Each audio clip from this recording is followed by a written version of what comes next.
Alright, so we're back at the hen.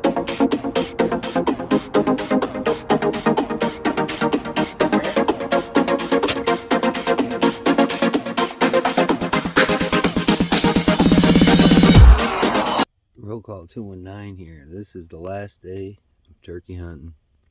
It's been a tough one. Yesterday was really bad with all the rain. The good thing is there's me and one other dude so far that I've seen up at the station, so maybe I'll have luck. They won't get pressured too much. They'll relax and walk out in front of me. That's all I can hope for now. No rain today, but it is going to be wet, so I brought my seat, so should be all right in that aspect of things. But I'm going to start into my normal spot, but I'm going to sit on a different side, and hopefully we can seal the deal in the morning and not have to be here all day. Well, at least until noon. So thanks for watching the turkey hunting videos here. I really do appreciate it, and I'll be back. This isn't a good sign. You see here.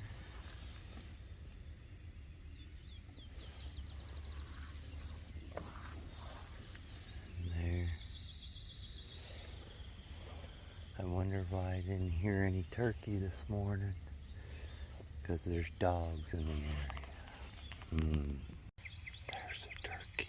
I don't know if he's roosting and gobbling. He's right over here.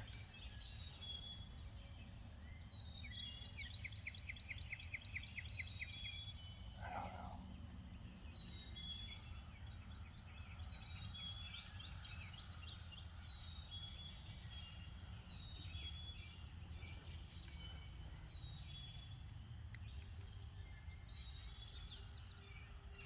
I wish he would gobble again. I don't know.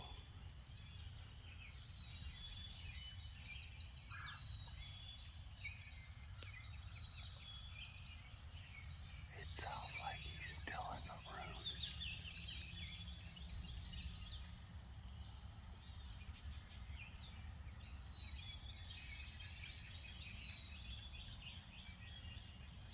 Oh no.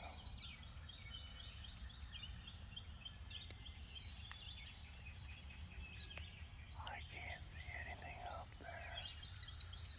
I don't know if he's on the ground or he's in these trees right here. I don't know. I'm gonna have to put the phone away. So I just got out of that hot mess. There was a turkey there. He didn't sound like he was on the ground, and no he wasn't. He was roosted in that tree that I showed you, because I was like, oh man, he's got to be up in that tree.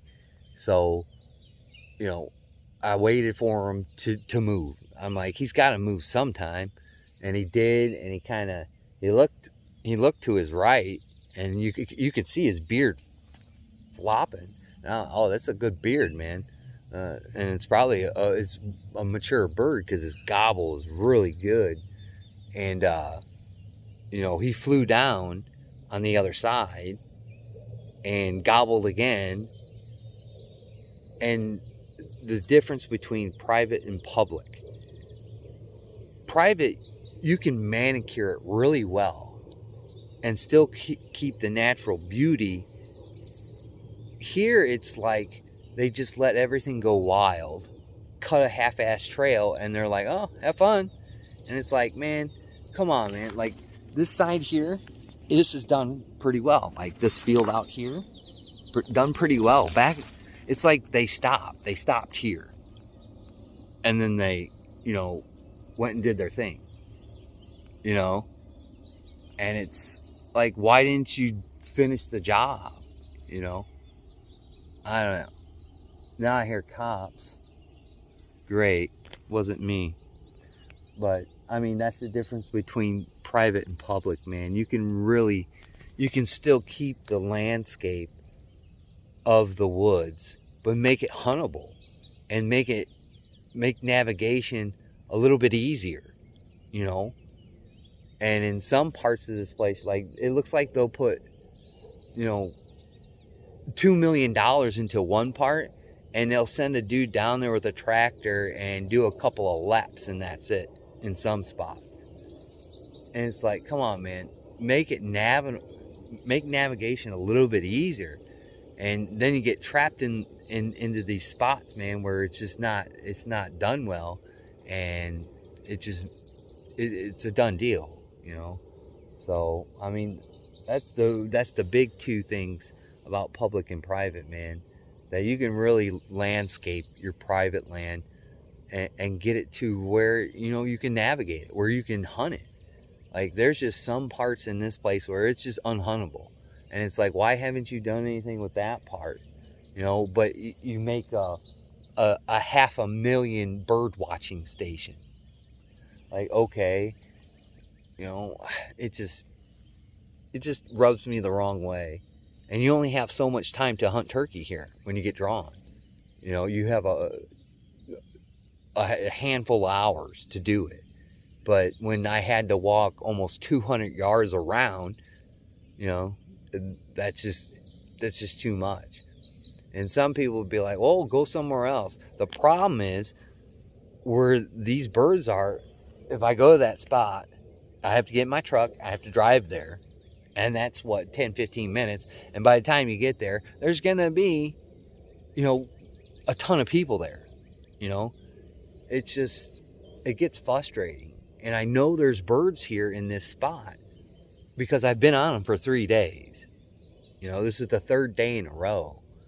And it's just make navigation a little bit easier, please. I mean, for Christ's sake, man. So I'm going to sit here. I got to rest, man. My knees are killing me. And, you know, I'm a little bit soaking wet because the grass was almost thigh high. You know, what's the point of having boots when it's thigh high, you know? I might as well have wore waders over there, man. It just gets frustrating. I'll be back. Profile 209 here. And it's the end of my draw hunt. There are some things that are really irritating in my life right now. Most of you know. I don't understand what the problem is with human beings at this juncture in my life. Honestly, I don't. I've been hunting this public land out here for years now. And I've had trouble at my private spot before. Public land is hard to hunt because it's not maintained as well as private land, so navigation is hard to do. I was on a turkey this morning, really hard to get to him. He didn't sound like he was on the ground, and he wasn't. He was roosting, and I got a glimpse of him. You saw a little bit of that video where I pan up to that tree. I want to film as much as I can, but you know, this is the last day. It's crunch time. I had a missed opportunity on the first day. It rained cats and dogs on the second day. And today was a great experience at the beginning. Got on another turkey real early in the morning. Just couldn't pin him down. I just couldn't find where he was. And he was up in that tree. And by the time I got around where I had to walk about 100 to 200 yards around this unmaintained portion of public land, you know, he was gone. And I didn't think I was going to see any more birds because I had found coyote tracks and scat everywhere. I mean, they were fresh too, so they were bouncing around that area probably during the night. I did see some rabbits in that spot in the morning, so that could be why there was a lot of predator action over there. But I got on 3 gobblers, and they were the biggest gobblers that I've seen today, or almost, for the portion of this hunt. I did see one really big bird on day 1, but that he was just out of touch, man. I don't feel like shooting, 80 yards, man. It's just not me. I can't do that. I'm not that skilled as somebody else can shoot a bird at 80, 75, 80 yards. Kudos to you. Even 65, 65, 60, 65. Kudos to you, but I can't do that. So that was a missed opportunity. When I got on these birds today, I had them almost dead to rights. I did. All they had to do was keep on going. I had some guy, he knows my truck's there. He knows I'm set up somewhere. Doing an owl call is what I thought it was trying to imitate, was an owl call, and push those turkeys from me. And not only what he was doing his owl call rapidly. I've been living out in the boonies for over a decade, and I have never heard an owl call like that, or call in that kind of succession. I just haven't. I don't know. Maybe I haven't been out in the woods too long. I don't know. It's just been, majority of my life, but I ain't never heard it. Push those birds off me, and I ended up having to do things that I didn't want to do, but I had to do, and I ended up trying to cut off these birds, and I came around this corner, and there they were. They beat me to the punch, because the only thing that separated us was a section of woods. And I knew if I didn't get there in time, I'm going to miss them. The only problem is they're already spooked. They're already spooked, man. They don't know what that is. It sounded like somebody killing a dead cat. Like, I ain't never heard that shit in my life, man. And that's what, and that's the difference. That's another difference between private and public.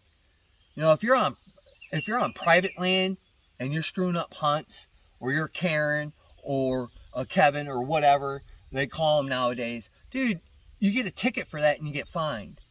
And it's no different here on public land. The guy ruined my hunt today, and I had to come out to a field where a lot of birds have already been taken. A lot of these birds are already pushed the opposite direction from here, unless you're going into portions that aren't maintained to any standard. And it's really sad when this happens. I didn't fill a tag, so it is what it is, man. I'm used to this. I've been eating tag stew for 6 years. I've been trying to do this by myself for 6 years. Little help here, little help there. Stan came with me yesterday. He was a huge help. I mean, it's encouraging that I'm getting birds to come to me. What's discouraging is people just being jerks, man. And it's just another trial and tribulation in my life, and I got enough shit going on there. But it was fun the last 3 days. I really enjoyed myself, especially the first day. The first day I walked out there, and there's tons of gobbling going on. And a lot of people, there's no turkeys over in that spot. I scouted this area. I didn't go as far down as I am now, because it can go even further down, because I didn't think I had to. Because everybody's coming to these fields, everybody's going into these small wooded areas. I'm like, look, these birds are going to get pushed sooner or later into this spot. They got no choice. And they were. Today they were. And, a blind squirrel finds a nut once in a while, so I was right. But it's just very frustrating when you have somebody ruin your hunt, whatever it is, turkey, deer, dove, whatever it is, man. And it's just disappointing, but I'm used to disappointment at this juncture in my life. I'm very, very used to it. But I'm gonna go back there. I'm gonna turn in my little slip ski that they give you. give you a little slipski, and I'm going to talk to him about this, and I'm going to voice my opinions on this. And for the guy that did it, if you ever see this video, man, shame on you. I hope you never shoot a turkey for the rest of your life. And, you know, I don't like wishing bad things onto people, but that's probably not the first time that guy has done that, and it's probably not going to be the last. I was the only truck that's been there for the past 3 days, man. And if you're so sour and sore that I'm fighting these birds and doing the thing that I was taught and that I've watched countless hours of video on, dude, it's a shame. It's a shame. But what can you do? You know, what can you do? I guess I gotta just wait for fall turkey, but it's really gonna give me a perception of whether I'm gonna come out here in the fall and participate. You know, it really is. I'd rather just go back to hunting spot number 1, man. I'd just rather go back to hunting spot number 1, and sit in by my tree stand and wait for all them turkeys to come through there. But the only problem is I can't use a gun there like I can use a gun here. And using a gun is way easier than bowing a turkey, man. It just is. So, I mean, again, I had fun. The first 2 days were a great experience other than the rain that we had yesterday. But today was just hogwash. It just was. It's a terrible way to end one of the best turkey seasons that I've ever participated in. I'd like to thank my old and my new subscribers and just the people that zip through. I greatly do appreciate it. Please like, comment, share, and subscribe to all your friends. And we might see you for fall turkey if I want to spend more money. You know, tags are not cheap. They're always getting more and more expensive. So it's really up to my pocketbook at this point. But I think I had a really great shot today. Unfortunately, I missed the turkey, man, because they move faster than I do. You know, regardless of people calling me fat or not, turkeys are a lot faster than humans. I just was coming out of this field and watched this hen just beat feet, you know, and it is what it is. So, like always, we'll catch you on the next one.